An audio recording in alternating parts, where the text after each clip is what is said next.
हाँ जी, राम राम सबने, जय श्री राम, जय गौ माता की। भाई भाई बहुत बड़ा एक विपक्ष के पास बहुत बड़ा एक ये था कि बार बार सरकार को घेरना कि भाई जीएसटी से मार पड़ रही है, जीएसटी इतनी मार पड़ रही है।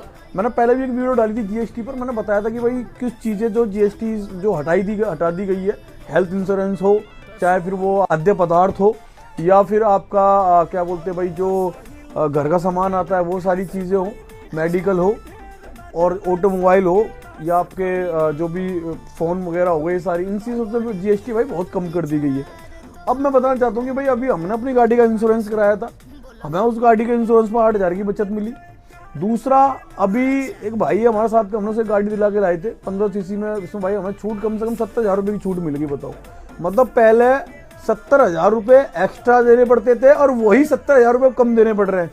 तो भाई मेडिकल से लेके, चाहे वो ऑटोमोबाइल हो, चाहे वो गाड़ी घोड़ा हो, चाहे फिर वो आपका जिम का हो, चाहे फिर वो योगा का हो, और मतलब टोटल जितनी भी सारी चीज़ें हैं सब पे जीएसटी कम कर दी गई है, जिससे गरीब को राहत है भाई। और गरीब आदमी जो होगा ना भाई, बाइक लेने भी जाएगा, जो बाइक उससे जीएसटी लगा के लाख रुपए की पड़ रही है और जीएसटी हटने के बाद में 70,000 रुपये की बाइक पड़ी, अगर उसके लिए 30,000 रुपये बच गया, वो उसके लिए बहुत बड़ी बात है। तो ये भी अगर इतनी छूट सरकार ने करी है, ये वीडियो बनाने का मेरा पर्पस सिर्फ लोगों को जागरूक करना है कि भैया आप समझो कि जो जीएसटी की मार थी अब वो कम हो गई है। जो जीएसटी पहले इतनी देनी पड़ती थी, जो गरीब आदमी बेचारा रो रहा था, गा रहा था कि जीएसटी से मारा जा रहा हूँ, जीएसटी से मारा जा रहा हूँ, तो अब जीएसटी का भाई समस्या का समाधान कर दिया सरकार ने।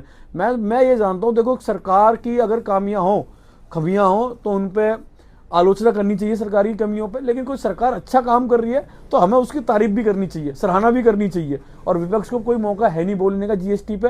मैं धन्यवाद करना चाहता हूं प्रधानमंत्री मोदी जी का कि उन्होंने इस तरीके का अच्छा कार्य किया, क्योंकि सबसे ज़्यादा इसमें राहत अगर मिलेगी तो मिडिल क्लास और गरीब लोगों को मिलेगी। जय श्री राम, जय गौ माता की।